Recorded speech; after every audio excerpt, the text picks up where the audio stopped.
En 1997, au 35e étage de l'Equitable Building, se joue la partie d'échecs la plus importante de l'histoire.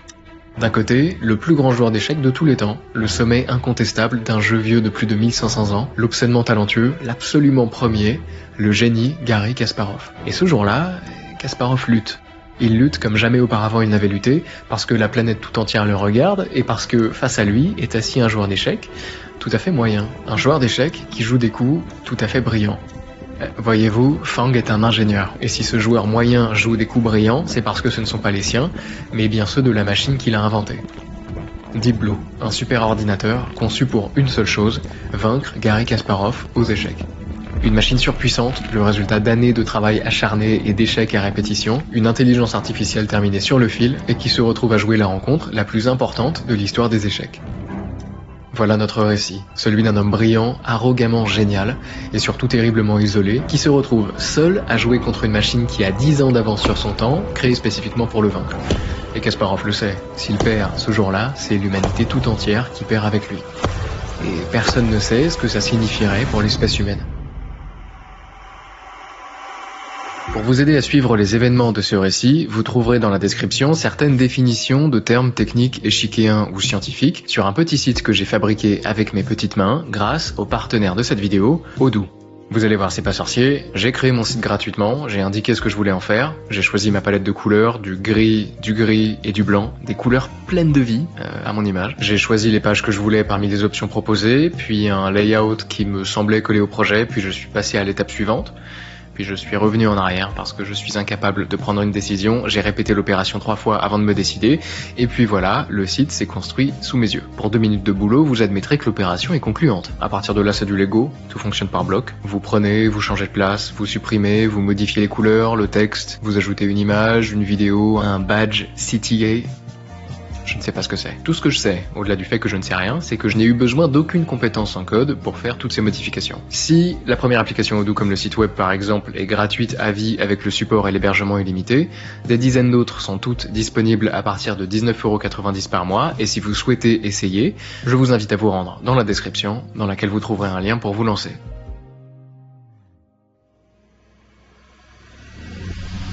Nous sommes en 1968 à Bakou, en Azerbaïdjan. Un enfant de 5 ans observe silencieusement ses parents. Ils sont tous les deux penchés sur une page de journal. Sur cette page, un dessin d'échiquier sur lequel apparaissent différentes figures. C'est un problème. L'enfant ne le comprend pas. Seulement, il voit les adultes en débattre. Il parle de position, de coups, de cavalier, de roi et d'autres choses qu'il découvre pour la première fois. Il ne dit rien, mais il regarde et il tend l'oreille. Le lendemain matin, sans qu'on lui demande quoi que ce soit, il appelle ses parents et leur donne la solution. Les adultes se regardent, stupéfaits. Parce que l'enfant n'a jamais appris à jouer, et pourtant là, sous leurs yeux, il vient de résoudre une partie qui les avait tenus en échec pendant des heures. En fait, en les écoutant, l'enfant avait naturellement déduit les règles, les mouvements, le but du jeu. C'est ainsi, dans cet appartement soviétique des années 70, que débute la légende de l'un des esprits les plus brillants de notre époque, Garry Kasparov. Bon, difficile de dire si cette anecdote que Kasparov raconte lui-même est vraie ou fausse, mais en vérité peu importe, parce que très vite, ce sont les faits qui vont attester de son génie. Le petit Kasparov entame les cours d'échecs à 7 ans. Sa progression est fulgurante, il a l'air de comprendre les échecs plus rapidement que les autres. Sa mère le voit bien et elle pousse son fils sur cette voie. Et ça, bien à raison, parce que Garry n'est pas vraiment un enfant comme les autres. Il est ailleurs, plus vif, plus déterminé, plus créatif aussi. Et ça se remarque très vite dans sa manière de jouer aux échecs. Ses adversaires sont déconcertés. Garry ne se contente pas de jouer, il invente, il improvise. Et ça, c'est ce qui lui permet de remporter ses premiers titres rapidement. Très rapidement, même. À peine 9 ans, il obtient le grade de joueur de première catégorie, déjà très prestigieux en URSS. Et dans une Russie où les échecs sont une discipline respectée, il attire rapidement l'attention, notamment au championnat soviétique de la jeunesse qui se déroule à Vilnius en 1973. Il attire l'attention déjà parce qu'il est visiblement plus petit, plus jeune que tous les autres participants, mais aussi parce que malgré son âge, il excelle. Et ça n'échappe pas au grand, très grand entraîneur de l'époque, Alexander Nikitin. En quelques regards, en quelques parties, il voit bien que le jeu de Kasparov est différent. Agressif mais mesuré, logique mais imprévisible. Nikitin voit clair, il n'a pas face à lui un très bon joueur. Il a face à lui un prodige. Alors, sans hésiter, il le prend sous son aile. À 10 ans, Kasparov intègre la meilleure école d'échecs de Russie, l'école Mikhail Botvinnik. Profitons d'être à l'école pour expliquer dans les grandes lignes les règles des échecs à ceux qui ne les connaissent pas. Pour les autres, vous pouvez vous rendre ici. Les échecs sont un jeu de stratégie millénaire qui oppose deux joueurs. L'objectif est simple, mettre le roi adverse en échec et mat, c'est-à-dire le placer dans une position où il ne peut plus échapper à la capture. Un échiquier comporte des pièces différentes qui ont chacune leur manière de se déplacer, ce qui pousse à anticiper, calculer et réfléchir plusieurs coups à l'avance. Les pions se déplacent lentement, mais leur nombre fait leur force. Les cavaliers sautent en L, les fous se déplacent en diagonale, les tours longent les colonnes et les rangées, la dame, elle, combine la puissance des fous et des tours. Le roi, quant à lui, doit être protégé à tout prix. Bon, donc aux échecs, l'école Mikhail Botvinnik, c'est la fabrique des champions. On y enseigne l'excellence technique, tactique et stratégique, la ruse, la combativité, la discipline, la psychologie. Mais surtout, ce que veut Botvinnik, c'est inculquer à ses élèves une approche scientifique des échecs. Ça passe déjà par de nombreux exercices d'analyse. Chaque élève est contraint d'effectuer une autocritique après une partie, tout particulièrement en cas de défaite. L'objectif est qu'il soit capable d'identifier lui-même ses erreurs. À la maison, chacun est tenu de préparer des ouvertures et des parties à l'avance qu'il doit présenter à ses camarades en classe. Les sessions sont alors participatives et tout le monde est encouragé à prendre part à l'analyse des parties exposées. Et ça, Kasparov ne s'en prive pas. Il est bavard, très bavard, au point que Botvinnik doit régulièrement l'empêcher de trop prendre la parole. Gary est trop vif pour les autres, et même pour son professeur, qui l'avouera sans problème, lui-même n'arrivait pas à calculer ou à réfléchir aussi rapidement. Autre exercice intéressant, celui des positions imposées. Botvinnik place ses élèves dans des positions volontairement désavantageuses et exige qu'ils trouvent comment tenir ou contre-attaquer. Il cherche de cette manière à stimuler leur combativité et leur imagination défensive. Mais pour Botvinnik, la meilleure façon de progresser aux échecs n'est pas seulement de jouer aux échecs, c'est aussi de socialiser et de cultiver sa curiosité dans d'autres champs. Voilà pourquoi les sessions d'entraînement comprennent de nombreuses autres activités comme le ski, le football et d'autres sports, mais aussi de longs temps d'échanges au cours desquels Botvinnik raconte sa carrière, parle des grands champions du passé comme Capablanca et Alekhine, ce qui aide considérablement le petit Kasparov à comprendre la nature du jeu d'échecs au plus haut niveau professionnel. Et tout ça, il l'assimile vite. Quand je dis vite, c'est qu'à 12 ans, il participe déjà au championnat adulte de la ville de Bakou, et il gagne. À partir de là, tout s'accélère. À 13 ans, il est sacré champion junior du RSS, devenant ainsi le plus jeune vainqueur de l'histoire de la compétition, et il finit aussi 3e au championnat du monde junior. Déjà, il incarne quelque chose de différent. Son style qui mêle intuition, audace, dynamisme et logique ultra rigoureuse fascine. Et puis, Kasparov, c'est aussi un personnage. Il est conscient très tôt de son talent exceptionnel, il est sans cesse valorisé par les autres, et il cultive une confiance en lui qui frôle parfois l'arrogance. Il se sait unique, différent, et surtout, il veut que tout le monde le sache. Il dira lui-même dans son autobiographie « J'ai toujours pensé que je n'étais pas seulement le meilleur joueur de ma génération, mais que je pouvais surpasser tous ceux qui m'avaient précédé. » Voilà, dès son plus jeune âge, Kasparov est convaincu de sa destinée exceptionnelle. En 79, à 16 ans, il remporte un tournoi international de grands maîtres et obtient son premier classement Elo, 2545. Pour rappel, le classement Elo, c'est ce qui permet d'évaluer les joueurs. Plus l'Elo est haut, plus on est bon aux échecs. Et ce qu'il faut bien avoir en tête, c'est que ce n'est pas du tout une courbe linéaire. Il est beaucoup plus facile de passer de 800 à 1600 Elo que de passer de 2300 à 2400. Plus le niveau grimpe, plus il est difficile de grimper. Bref, pour vous donner une idée, avec 2545 Elo, Kasparov est à ce moment-là le 38e meilleur joueur du monde, à 16 ans.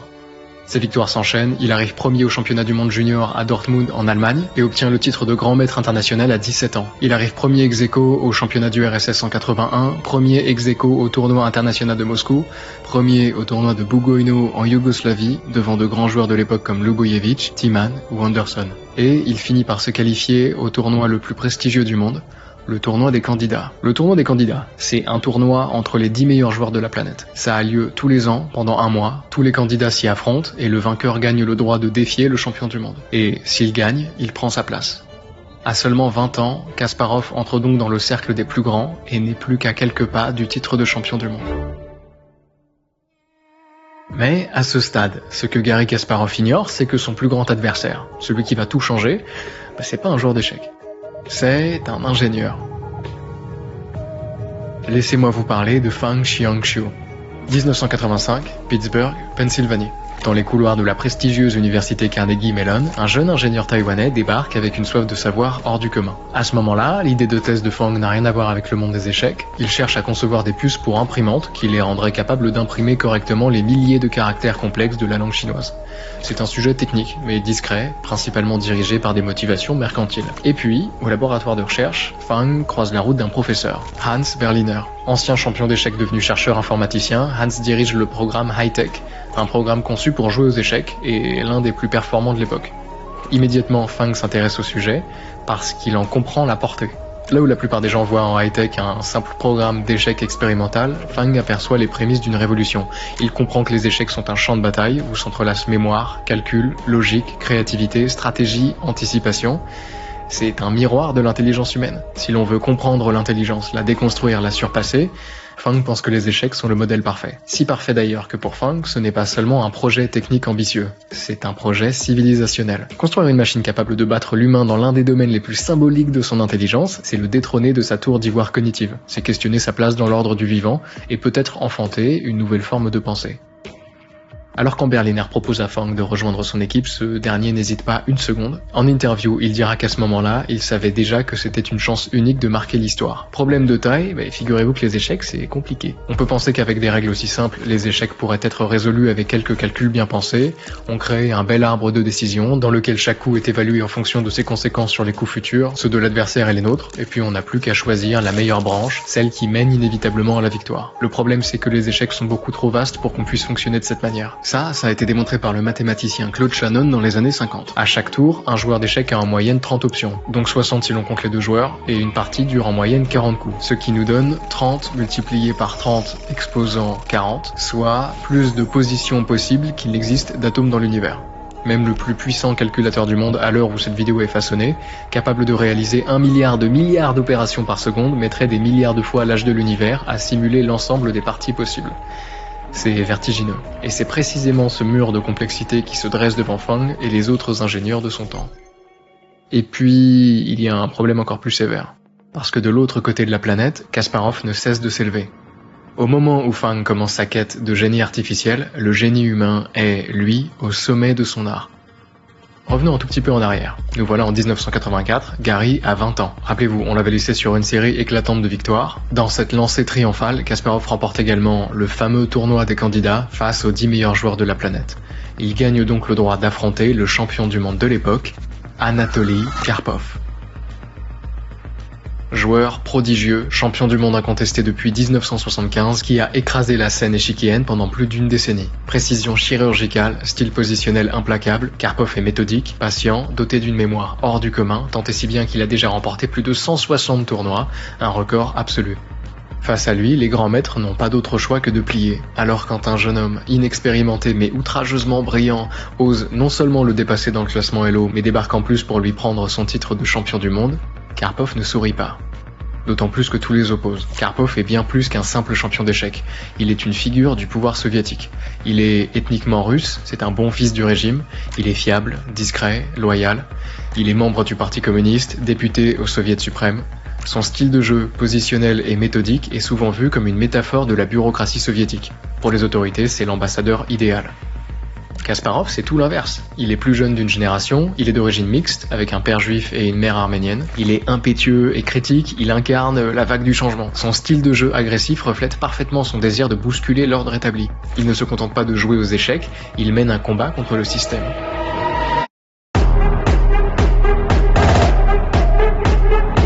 Le premier grand affrontement entre les deux hommes pour le titre de champion du monde mériterait un documentaire à lui tout seul, mais vous allez vite comprendre pourquoi je me contenterai de le résumer. Le match, censé durer une vingtaine de parties étalées sur quelques semaines, se transforme en une confrontation brutale, épuisante et sans fin, puisque le titre doit revenir au premier à gagner 6 parties, mais que le niveau des deux prodiges, tous les deux entraînés par Botvinnik, est tellement égal que personne n'arrive à prendre l'ascendant, et que le match s'étire sur 5 mois entiers.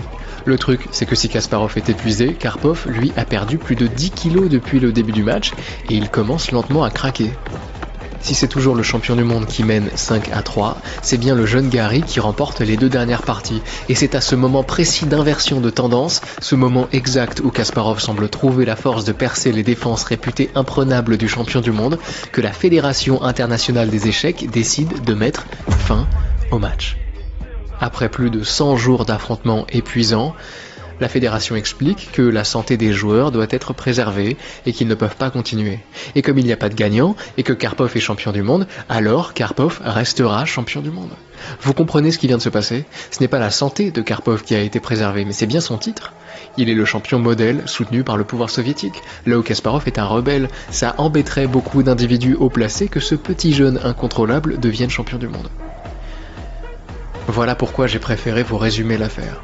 Parce que Kasparov bouillonne, qu'il débarque sur scène sans masquer sa colère, qu'il exige un rematch, et que, l'année suivante, est organisée l'une des plus grandes rencontres de l'histoire des échecs.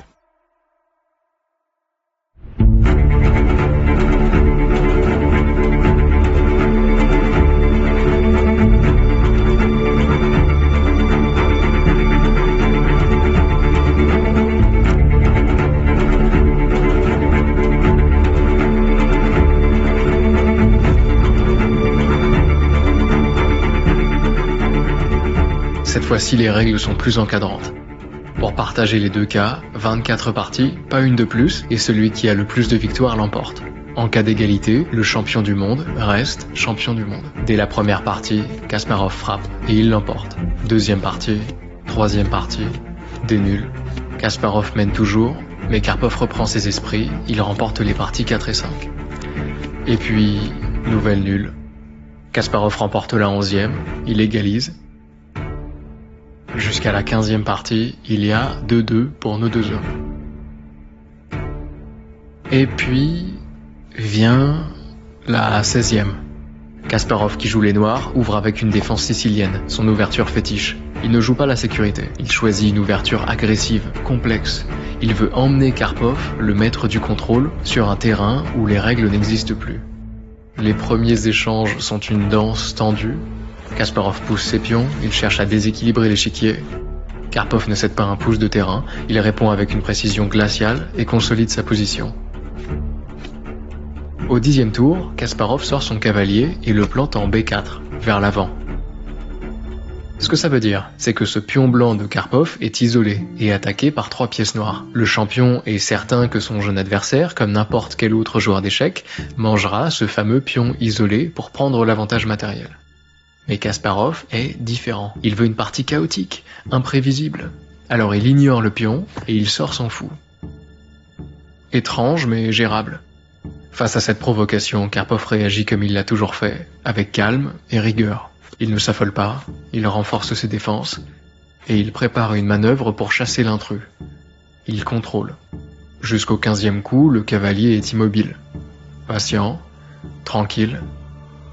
Et puis, au 16e tour, le fameux 16e tour, le cavalier glisse en D3.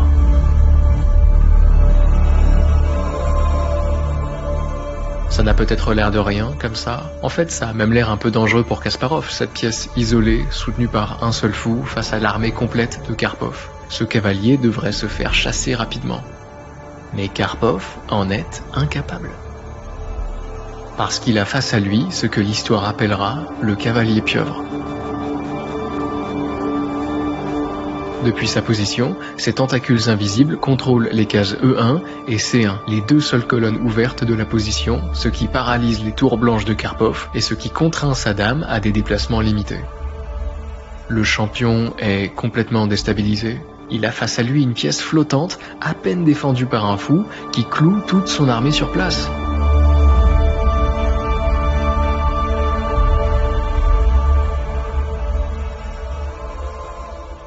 Il essaye de se libérer, il manœuvre, il tente une contre-attaque. Mais chacun de ses coups, pourtant juste et logique, le fait s'enfoncer davantage. Il est étranglé par une seule pièce. L'intuition de Kasparov, combinée à sa grande connaissance du jeu, en font un monstre. Ici, il invente, il casse les codes, il joue avec les limites, les torts pour créer du neuf, de l'imprévisible, et pour détruire son adversaire. Karpov étouffe. Lors du 27e tour, un peu pathétiquement, il range presque sa dame, alors qu'une dame, c'est censé vivre, s'aventurer plus loin sur l'échiquier. Et ça ne s'arrête pas là, le champion du monde avance ensuite son pion, son dernier avantage sur l'armée de Kasparov, en D6, face à la dame noire. À ce niveau-là, c'est presque une offrande, une supplication d'en finir. Mais l'insolence de Kasparov est sans limite. Il se moque de l'offre de Karpov au point qu'il en laisse la vie sauve au pion pour poursuivre son invasion de l'échiquier. Plus bas, c'est encore pire. Kasparov sacrifie son cavalier pieuvre pour permettre au deuxième cavalier de se planter en territoire ennemi. D'ici, terrifiant, il menace en même temps les vies d'une tour, de la dame et du roi, soit les 3 pièces les plus puissantes de Karpov. Ce dernier, désespéré, se débarrasse de ce cavalier assassin, ce qui donne le champ libre à Kasparov, enfin, pour faucher la dame blanche. L'armée de Karpov est démunie, celle de Kasparov continue d'avancer et achève, finalement, de condamner le roi blanc.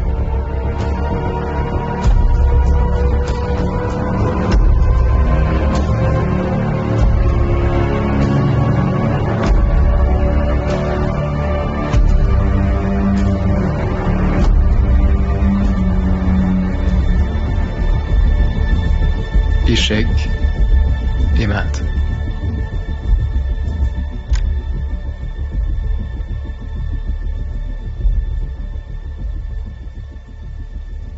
Le reste appartient à l'histoire. Kasparov ne lâche plus rien sur les dernières parties et devient, à 22 ans, le plus jeune champion du monde de l'histoire des échecs.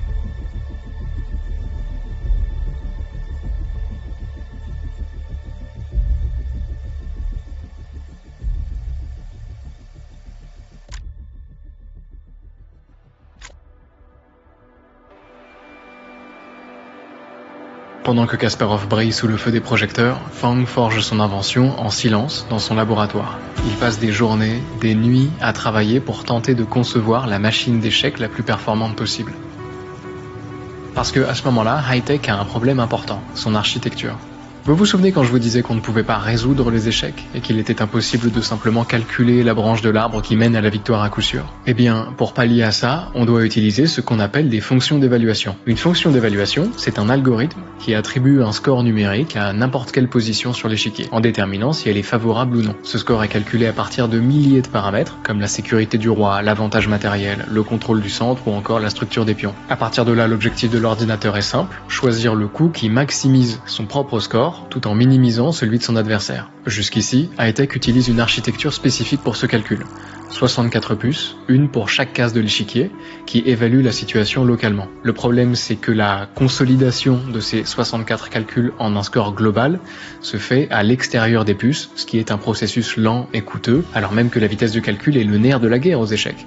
Et c'est là que Fang brille, il réussit à condenser toute l'architecture de High-Tech, non pas dans 64, mais dans une seule puce. Et très vite, il comprend ce qu'il a dans les mains, ce n'est pas une simple optimisation technique, c'est la naissance de quelque chose de si grand, si neuf, qu'il peine à en discerner les contours.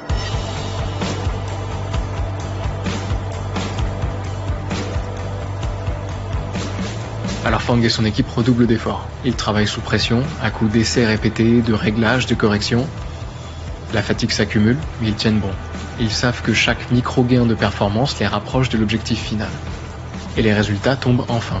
De 100 000 coups par seconde, ils parviennent à monter à 500 000. Le chemin est encore long, mais ils en sont maintenant persuadés, ils peuvent aller beaucoup plus loin. C'est dans cette tension, dans cette obstination que naît leur nouvelle créature, Deep Thought. En mai 1988, les performances de Deep Thought sont remarquables. 720 000 coups par seconde, une profondeur de coup maximale dans des positions complexes de 10 à 11 coups, ce qui veut dire que la machine est capable d'anticiper les mouvements de son adversaire et de calculer ses coups optimaux sur 10 à 11 tours. Là, Fang vient de créer un monstre. Deep Thought ne tarde pas à faire sensation. À peine créée, elle remporte l'ACM, le championnat américain des machines, puis le championnat mondial des machines en 89. Mais ce n'est pas tout, parce que bientôt, Deep Thought ne se contente plus des machines, elle se tourne vers les humains, et pas n'importe lesquels. En tournoi officiel, elle affronte le grand maître international, Bent Larsen. Pour du coup, ça me donne l'occasion de faire un petit rappel, histoire que vous situiez bien ce qui vient.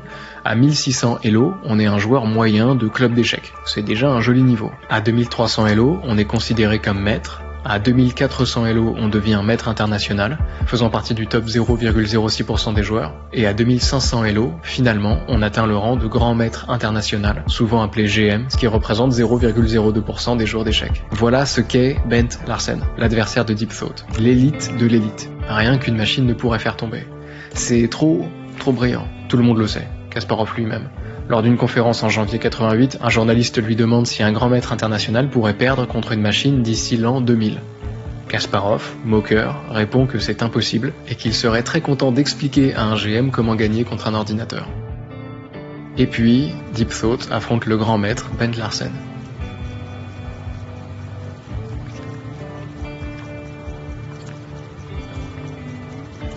La machine gagne. C'est la première fois qu'un grand maître international se fait battre par un ordinateur en tournoi officiel. Fang vient de prouver à Kasparov qu'il avait tort, avec 12 ans d'avance. À ce moment-là, l'Elo de Deep Thought est estimé à 2500. C'est officiellement le meilleur ordinateur d'échecs du monde et il a été produit par un étudiant en thèse. C'est là que débarque un géant, IBM, colosse de l'industrie informatique, qui comprend déjà très bien la portée de ce qu'il a sous les yeux, et qui voit grand. Voilà pourquoi il vient taper à la porte de Fang avec un nouvel objectif titanesque, construire une machine capable de battre le meilleur joueur du monde, Garry Kasparov. Fang accepte, c'est le début d'une nouvelle bataille. À peine installé chez IBM, il propose à Kasparov un premier affrontement. Kasparov accepte, il juge les machines stupides et est ravi d'avoir l'occasion de le démontrer. En même temps, il faut dire qu'en 85, Kasparov a réussi à battre 32 ordinateurs contre lesquels il jouait simultanément, avec la plus grande facilité. Donc forcément, on comprend qu'il ne soit pas inquiété. Et bon, effectivement, Kasparov écrase Deep Thought 2-0 et il se permet même un petit conseil à Fang et à son équipe. Apprenez-lui à abandonner plus tôt. C'est douloureux, mais la rencontre permet à Fang de voir à qui il a vraiment affaire. Kasparov n'est pas juste un grand maître, ce n'est pas juste un champion, c'est un phénomène. C'est une sorte d'anomalie, et sa machine ne lui arrive pas encore à la cheville. À cette réalisation s'ajoute la pression d'IBM. Fang comprend qu'il n'est plus à l'université, mais qu'il travaille pour une entreprise lucrative qui exige de lui des résultats précis. Le stress augmente, certains membres de l'équipe craquent et démissionnent. Mais Fang tient bon et reprend tout depuis la base. Il met alors au point une deuxième version de Deep Thought, beaucoup plus optimisée que la première. Son code ne fait plus 100 000, mais 5000 lignes, plus efficace donc. Sa fonction d'évaluation est totalement réécrite, plus performante, son hardware est amélioré et son livre d'ouverture repensé. Deep Thought 2 peut désormais ouvrir avec des parties en dehors des ouvertures classiques et surtout, elle peut monter jusqu'à 7 millions de coups calculés par seconde. C'est pratiquement 10 fois plus que les 720 000 coups par seconde de la première version de Deep Thought. Elle connaît des victoires notables, notamment 3 victoires à l'ACM, mais elle y perd en 1993 contre le programme Socrate. 2 ans plus tard, malgré des améliorations, elle perd aussi contre le programme Fritz au championnat du monde d'échecs pour ordinateur. Autant dire que la route est encore bien longue, d'autant plus que l'Elo de Deep Thought 2 peine à dépasser 2600, là où celui de Kasparov atteint 2800 dès 1992. Mais Fang ne se démonte pas. Et malgré le fossé persistant entre sa machine et Kasparov, il insiste pour obtenir une nouvelle rencontre. IBM et le champion du monde entrent en discussion et débouchent sur un accord. C'est décidé, Kasparov affrontera Fang et son programme en février 1996. La pression augmente. Fang sent le poids immense de ce défi historique peser sur ses épaules. Et tant qu'il n'aura pas trouvé la clé, tant que sa machine ne pourra pas au moins effleurer le génie de Kasparov, il ne dormira pas. Alors il se jette dans le travail. Jour, nuit, semaine, mois, tout devient flou. Les repas sautent, les heures se confondent. Fang disparaît dans ses recherches. 1 mois s'écoule, puis 2, 3, 4... Le temps file et nous voilà au début de cette année décisive, 1996. Et les efforts insensés de Fang finissent par porter leurs fruits. Parce que si Deep Thought 2 pouvait déjà calculer autour de 7 millions de positions par seconde, sa nouvelle création franchit un cap inimaginable, près de 100 millions de positions par seconde. Comment ? En concentrant des années de tâtonnement dans une nouvelle architecture. Des puces spécialisées, rendant l'algorithme capable de calculer à une vitesse démentielle. Chaque composant est optimisé, pensé pour une seule tâche, explorer plus vite, plus profond et remonter l'information sans perte. Fang le dit lui-même, là c'est pas une simple évolution, c'est un saut d'échelle. Et il baptise cette nouvelle machine Deep Blue. Et pour la première fois, Fang commence à y croire. Cette fois-ci, sa création pourrait peut-être vaincre Kasparov. Mais problème, à quelques mois du match, l'équipe découvre que certaines puces nécessaires au bon fonctionnement de Deep Blue sont défectueuses. C'est la panique. Fang relance immédiatement une commande, mais la livraison prend du retard. Les jours passent, mais il n'y a rien à faire, si ce n'est attendre. Des jours, puis des semaines, des mois entiers de retard de livraison qui paralysent Fang et son équipe. Au final, les puces arrivent moins d'un mois avant la rencontre avec Kasparov. Le compte à rebours est relancé. Il faut faire vite. L'équipe de Fang s'affaire au mieux pour ajuster la machine à temps. À nouveau, les jours passent, et à peine 2 semaines avant le match décisif, Deep Blue est terminé. À peine assemblée, sans même avoir pu être testée dans des conditions réelles de compétition, la voilà partie pour affronter le plus grand joueur d'échecs du monde, et désormais de tous les temps.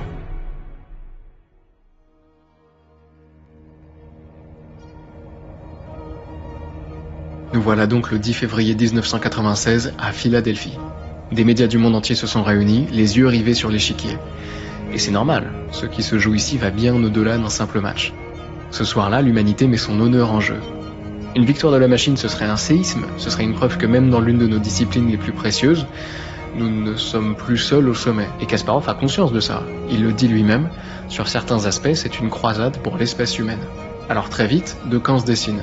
Ceux qui croient fermement à la supériorité éternelle de l'humain, et ceux qui voient déjà s'approcher l'ère des machines. David Levy, le co-organisateur du match, prédit un 6-0 pour Kasparov. En face, Monty Newborn, professeur d'informatique à l'université McGill et chairman de l'ACM, se montre bien plus inquiet. Il annonce un 4.5 pour Deep Blue et 1.5 pour Kasparov. Il explique, quand un ordinateur devient meilleur que vous, il le devient beaucoup plus vite que vous. Reste à voir si Deep Blue est déjà devenu meilleur que Kasparov. En tout cas, le champion apparaît calme, mais il est lucide. Il a conscience que les machines ont beaucoup évolué et que ce match est peut-être l'un de ses plus gros challenges. Et puis, il sait que l'on ne joue pas contre une machine comme on joue contre un humain. Il dit, l'ordinateur peut être très fort et il y a certaines positions que tu souhaites éviter. Tu ne veux pas trop de complications où le calcul pur est déterminant. Tu dois prendre moins de risques. Quand tu joues contre un humain, le facteur psychologique est très important, tu peux mettre la pression psychologique juste en poussant tes pièces. L'ordinateur, lui, s'en fout, il n'a pas de sentiments. Et pour un joueur comme Kasparov, c'est un sacré handicap, car une jolie partie de sa force repose justement sur sa capacité à sentir son adversaire, à le dominer mentalement, à le faire craquer. Et contre Deep Blue, c'est impossible, il n'a pas d'émotion, donc pas de faille psychologique. Kasparov, néanmoins, prédit un score de 4-2 en sa faveur.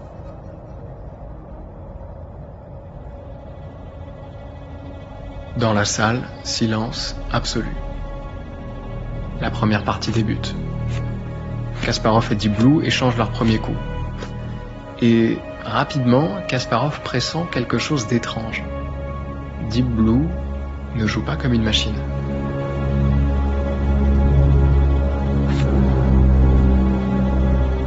Elle sacrifie un pion, un vrai sacrifice qui ne lui rapporte aucun gain matériel.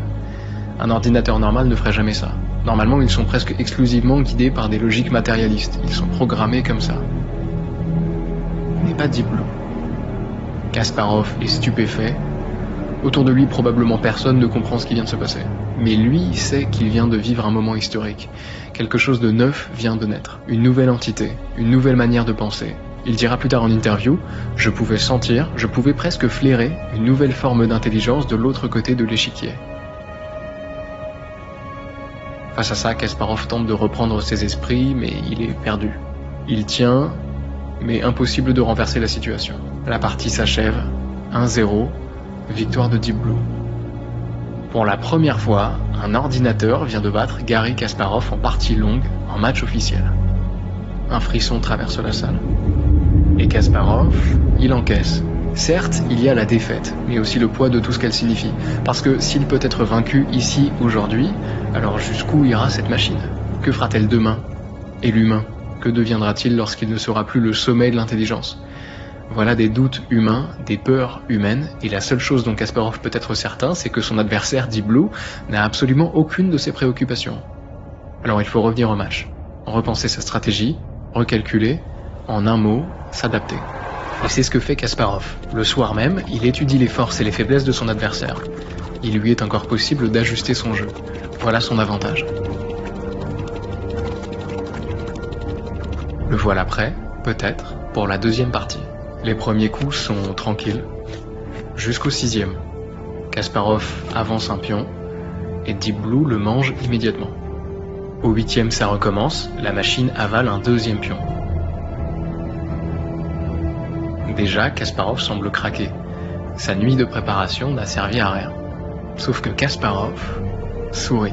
Car voilà son hypothèse, la machine ne pense pas, elle suit des objectifs programmés, gain de matériel, attaque, évaluation. Mais si on l'empêche de fixer une cible claire, elle se perd. Alors Kasparov lui tend des pièges pour l'empêcher de se fixer sur un objectif précis à long terme. Et Deep Blue tombe complètement dans le piège.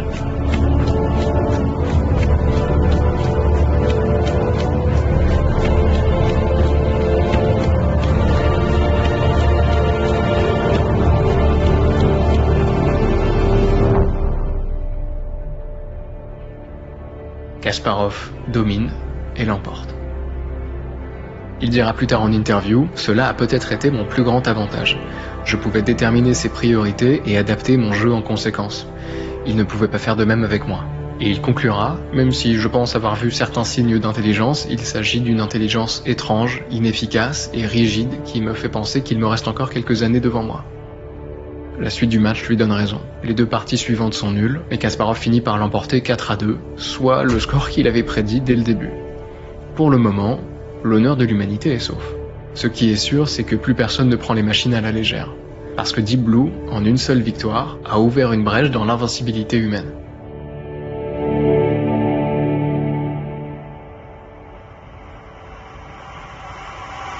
Immédiatement, IBM négocie une revanche que Kasparov accepte. La date est fixée, ils se retrouveront l'année d'après, en 1997. Pendant un an, Fang reconstruit Deep Blue dans le plus grand secret. Il a conscience de vivre un moment historique et vit cette période comme une course contre la montre. Il sait qu'il n'aura peut-être que cette nouvelle occasion pour marquer l'histoire. Il veut être le premier à battre Kasparov, coûte que coûte. En interne chez IBM, on voit ce match comme une opération de prestige mondial.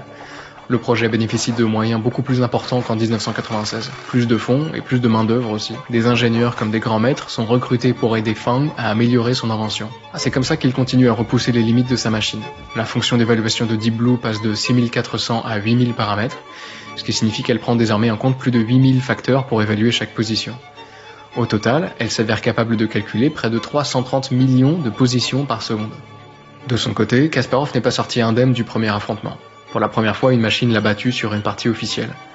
Une brèche s'est ouverte, son aura d'invincibilité n'est plus intacte. Même s'il fait bonne figure dans les médias, il avouera plus tard que cette rencontre a profondément marqué ses entraînements. Désormais, il inclut dans sa préparation les possibilités de jeu qu'ouvre ce nouveau type d'adversaire. Et surtout, il redouble d'efforts. Cette fois, il n'a pas le droit à l'erreur. Parce qu'en 1996, la première manche avait fissuré la certitude que l'humain était le maître de l'intelligence. Entre-temps, cette fissure s'est agrandie et désormais, tout le monde comprend ce qui se joue. Dans les journaux, on parle de l'affrontement comme du dernier combat de l'humanité contre la machine.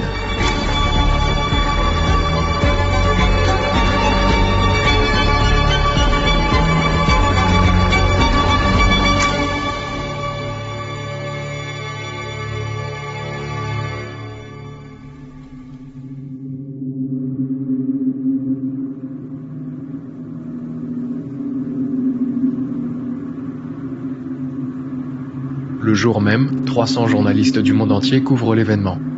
Tout le monde s'agite, les quelques places aux retransmissions se revendent plus de $500, et là-haut, au 35e étage de l'Equitable Building, Kasparov attend. Le lieu est interdit au public, mais Kasparov n'est pas seul. Car derrière lui, c'est l'espèce humaine tout entière qui retient son souffle. Nous y voilà, au cœur de l'affrontement, le vrai. 6 parties, 2 intelligences, un seul vainqueur. C'est Kasparov contre Fang, Kasparov contre Deep Blue, le cerveau contre le processeur, l'humain contre la machine. 10 mai 1997, la première manche commence. Kasparov joue avec les blancs, il bénéficie donc du léger avantage donné par le premier coup. Le champion joue lentement, solidement et déséquilibre l'espace de la machine. Deep Blue se défend bien, mais au 44e coup, elle fait une erreur, ce qu'on appelle aux échecs un blunder, une gaffe, une vraie. Plus tard, les ingénieurs d'IBM admettront que c'était en fait un bug. Kasparov l'emporte facilement et déclare « Je battrai cette machine, quoi qu'il arrive ». Regardez la première partie. Ce n'est qu'une machine. Les machines sont stupides. En salle de conférence, les journalistes exultent, l'humain a encore l'ascendant. L'humanité tient bon. Deuxième manche. Cette fois, Kasparov joue avec les noirs, et il a un plan. Refermer le jeu en bloquant les diagonales pour étouffer la machine. Une position est dite fermée lorsque les chaînes de pions des deux joueurs s'entrecroisent et bloquent le centre de l'échiquier. Ça limite considérablement les lignes d'attaque et la mobilité des pièces à longue portée comme les fous et les tours, ce qui force un jeu plus lent et plus manœuvrier. Dans ces positions fermées, les machines se perdent parce qu'elles reposent sur une force brute. Elles peuvent calculer des millions de coups à la seconde, mais ce qu'elles ne savent pas faire, c'est établir un plan à long terme. Or, dans une position fermée, il est difficile de trouver un coup immédiat qui change vraiment la partie. Il faut imaginer une stratégie long terme. Avancer un pion ici pour libérer une diagonale dans 10 coups, manœuvrer un cavalier là pour préparer une percée dans 20 coups. Pour un humain, et particulièrement pour un champion comme Kasparov, ce type de stratégie lente est accessible. Mais pour la machine, c'est une impasse. Pas de solution immédiate, c'est un arbre des possibles qui s'élargit sans fin, et comme aucun coup ne donne d'avantage tactique immédiat, impossible de trancher et d'en sélectionner un. Bref, en gros, dans ce type de cas, la machine voit tout, mais elle ne comprend rien. Et c'est exactement ce scénario que cherche Kasparov. Emmener l'ordinateur sur un terrain où sa puissance de calcul ne suffit plus. Alors il joue. Et Deep Blue attend. Elle réfléchit pendant 5 minutes, ce qui représente une éternité pour un programme. Et 5 minutes de plus. Et 5 minutes de plus. Et puis, elle joue. Elle joue un coup qu'aucun ordinateur n'aurait jamais osé jouer avant. Elle privilégie le développement d'un avantage stratégique à long terme. En fait, c'est un coup très positionnel. C'est un coup très humain. Kasparov est sous le choc. Il comprend à nouveau, mais plus fortement encore, qu'il n'est plus face à un outil, mais bien face à une autre forme d'intelligence. Cette machine, il le sent, pense. Il saisit alors que ce qu'il est en train d'éprouver constitue un tournant pour le futur de l'humanité. Au point que, pour la première fois de sa carrière, le génie Kasparov perd ses moyens. Il abandonne la partie. Il est profondément choqué, mais moins par la défaite que par ce qu'il vient d'appréhender. Il n'en démord pas, la machine a joué comme un humain. Le lendemain, au déjeuner, les coachs de Kasparov viennent le voir. En fait, sitôt la partie terminée, la communauté d'échecs s'est rendu compte de quelque chose. Kasparov a manqué la nulle. S'il avait sacrifié son fou, la machine n'aurait pas pu percer sa défense. Les coachs l'annoncent à Kasparov, qui se mure dans le silence.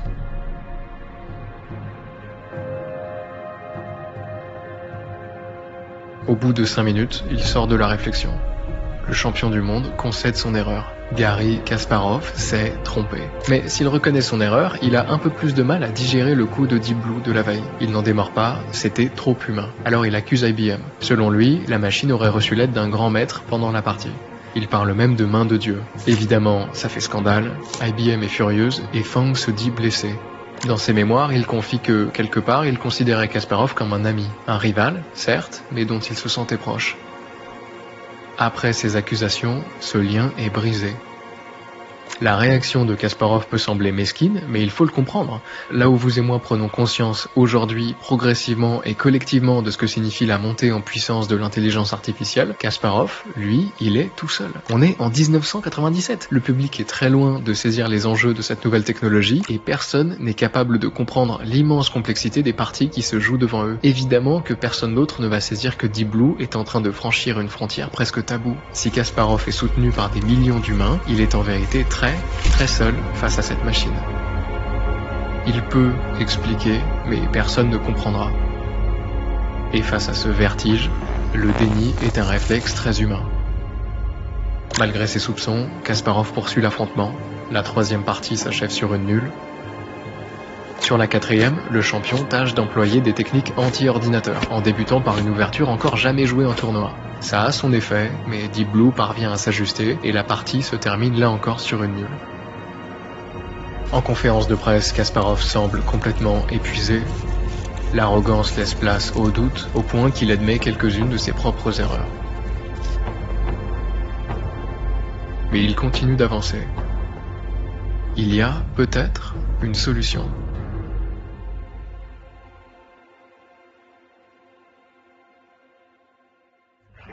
Partie numéro 5. L'avant-dernière, Le score est de 2-2, Kasparov joue les blancs. C'est la dernière fois qu'il aura cet avantage face à Deep Blue. C'est maintenant ou jamais. Le champion du monde ouvre la partie en créant la surprise. Premier coup, cavalier en F3, ce qui est rare, même chez les grands maîtres. Ça annonce la couleur. Kasparov ne se battra pas sur le terrain des calculs purs où la machine le dominerait. Non, il veut l'entraîner ailleurs, dans le brouillard de l'intuition humaine. Petit à petit, les deux joueurs développent leur centre. Ils lancent leurs pièces, se jaugent, se contournent. Les deux esprits, antagonistes en tout point, se flairent. Malgré des attaques frontales limitées, la tension monte. Au 11e tour, c'est à Deep Blue de créer la surprise. Ici, la plupart des grands maîtres joueraient petit roc, donc l'action de faire se croiser cette tour et le roi de manière à protéger ce dernier. C'est le coup attendu, classique. Mais Deep Blue joue H5, justement avec un pion qui aurait servi à protéger le roi après le petit roc. Étrange, mais Kasparov ne se laisse pas déstabiliser. Après quelques coups, quelque chose semble se tramer, au nord. Le fou noir de Deep Blue mange le fou blanc de Kasparov.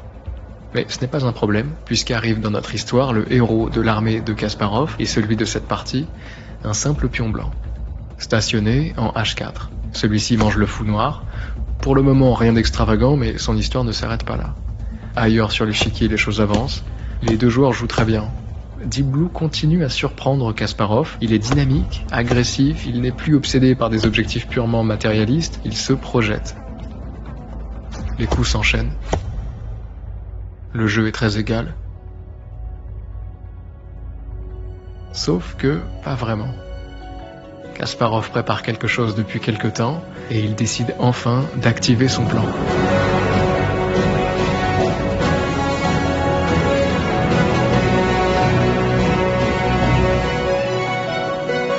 Au 32e tour, sa tour blanche avance en E6. D'ici, elle menace le pion noir en G6 et le coup n'est pas anodin.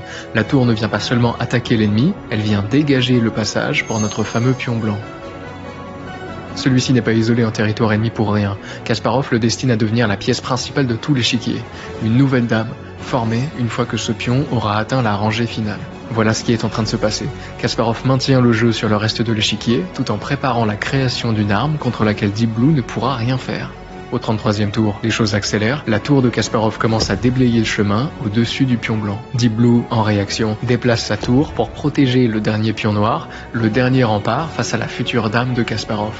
Mais les choses se passent mieux pour ce dernier que pour la machine de Fang, dont on sent qu'elle commence à perdre pied. Mathématiquement, Kasparov prend l'ascendant, et la création de sa nouvelle dame est inévitable.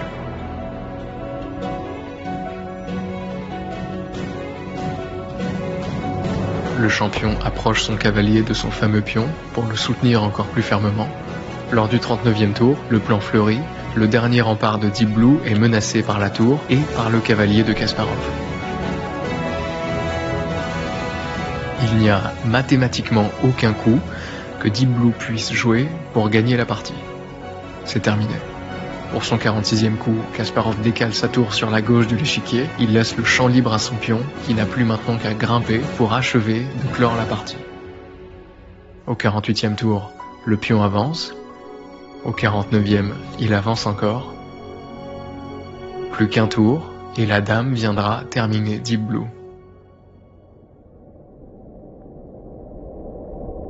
Mais le pion reste immobile. Parce que pendant que Kasparov manigançait, Deep Blue faisait la même chose à l'autre bout de l'échiquier. Retour en arrière. Lors du 39e coup, alors que Kasparov avance son cavalier pour soutenir sa future dame, et qu'il devient mathématiquement impossible pour la machine de Fang de l'emporter, cette dernière voit néanmoins une issue. S'il n'est pas possible de faire échec et mat, il y a en revanche, peut-être, presque miraculeusement, la possibilité d'obtenir un match nul. Au 39e tour, Deep Blue avance son cavalier en E4, le seul coup qui lui donne une chance. Au 40e, il ramène sa tour en bas et continue pendant quelque temps à tourner, avec son compagnon cavalier, autour du roi de Kasparov. Lors du 45e tour, il joue encore une fois miraculeusement le seul coup qui lui permet de s'approcher du match nul, tour en D2. Visuellement, même si ça peut sembler contre-intuitif, la situation n'a pas l'air dangereuse pour les experts humains. Et même Kasparov se sent encore en contrôle. Au 46e tour, Deep Blue joue le seul coup possible pour la nulle, pion en C4. Au 47e tour, Deep Blue joue encore le seul coup possible pour la nulle, roi en B6. Pendant que Kasparov, encore inconscient du danger, poursuit l'ascension de son pion blanc héroïque, Deep Blue, en défiant toutes les statistiques, trouve, tour après tour, chaque aiguille dans sa botte de foin, l'une après l'autre, frôlant l'impossibilité mathématique.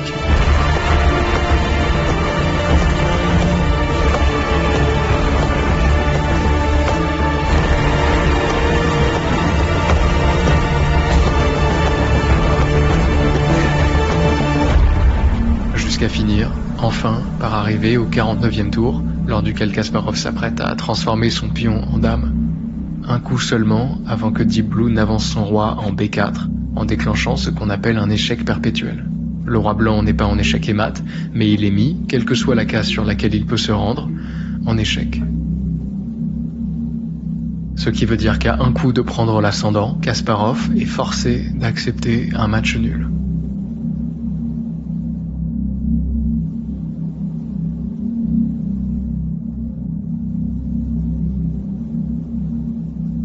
Cette fois, Kasparov s'incline. Il admet devant les journalistes que son adversaire a très bien joué. Le public commence à saisir l'ampleur de la chose. La bataille est perdue. La dernière partie ne dure qu'1 heure. Au 19e coup, Kasparov se lève de son fauteuil, écarte les bras et abandonne. Deep Blue remporte le match 3,5 à 2,5. L'humanité a perdu.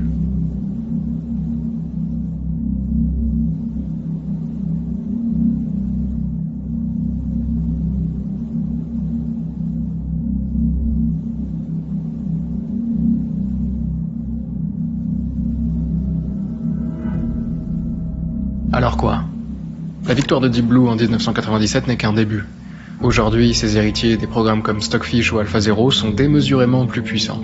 Sur l'échiquier, le mince écart entre l'humain et les machines est devenu un gouffre infranchissable. Là où aucun individu n'a jamais franchi la barre des 2900 Elo, les meilleurs programmes dépassent les 3600. La machine n'est plus seulement meilleure, elle évolue dans une autre dimension, sévèrement inatteignable. Et aujourd'hui, et à plus forte raison depuis quelques années, nous ressentons tous de plus en plus fortement ce qu'a ressenti Gary face à Deep Blue. Face à cette puissance de calcul démentielle, face à cette progression exponentielle, la question que Kasparov a été l'un des premiers à affronter nous hante tous. Si une machine peut calculer plus vite, explorer plus loin et même faire preuve d'une forme de créativité qui nous échappe, quelle est notre place ? Sommes-nous condamnés à n'être que les spectateurs de notre propre obsolescence ? L'humanité est-elle destinée à perdre la partie ? La réponse se trouve peut-être là où tout a commencé, devant l'échiquier. Les machines sont impossiblement meilleures que nous depuis quelques décennies maintenant, et pourtant, très chers amis, jamais le jeu d'échecs humain n'a été aussi populaire. Ce que nous recherchons, nous, créatures désespérément faillibles et sensibles, ce n'est pas observer un jeu qui s'approche sans ralentir de la perfection. Sinon, nous regarderions les meilleurs ordinateurs du monde s'affronter, année après année. Et pourtant, ces matchs de machines restent le hobby d'un petit groupe d'initiés. Aujourd'hui comme hier, ce qui rassemble les foules, ce qui réunit des dizaines de millions de passionnés, ce sont encore et toujours des joueurs bien humains. Au fond, ce qu'on veut, vous et moi, au-delà d'un niveau qui nous dépasse de toute manière, c'est voir Karpov perdre 10 kilos dans la bataille contre son plus grand rival. C'est voir Kasparov épuisé, effrayé, se battre pour l'honneur d'une espèce dépassée par sa propre création. C'est voir un jeune homme affronter le plus grand joueur de tous les temps à 13 ans et avoir l'audace de se lever en plein match pour observer en toute décontraction les parties qui se jouent alentour. Voilà pourquoi quand je regarde Kasparov lever les bras après sa défaite contre Deep Blue, je ne vois pas un échec. Je vois bien plutôt ce que les années qui ont suivi nous ont appris. Les meilleures IA de la planète écrasent les meilleurs joueurs du monde, soit, mais on ne les a pas laissés les remplacer. Elles leur servent d'outils. De la même manière, si les IA qui arrivent sont amenées à nous dépasser dans tous les secteurs imaginables, ne leur donnons pas les clés des domaines qui donnent du sens à notre existence. Que les outils restent des outils. Quant au reste, préservons notre humanité, n'arrêtons jamais de créer, et continuons désespérément d'inonder l'univers de nos imperfections.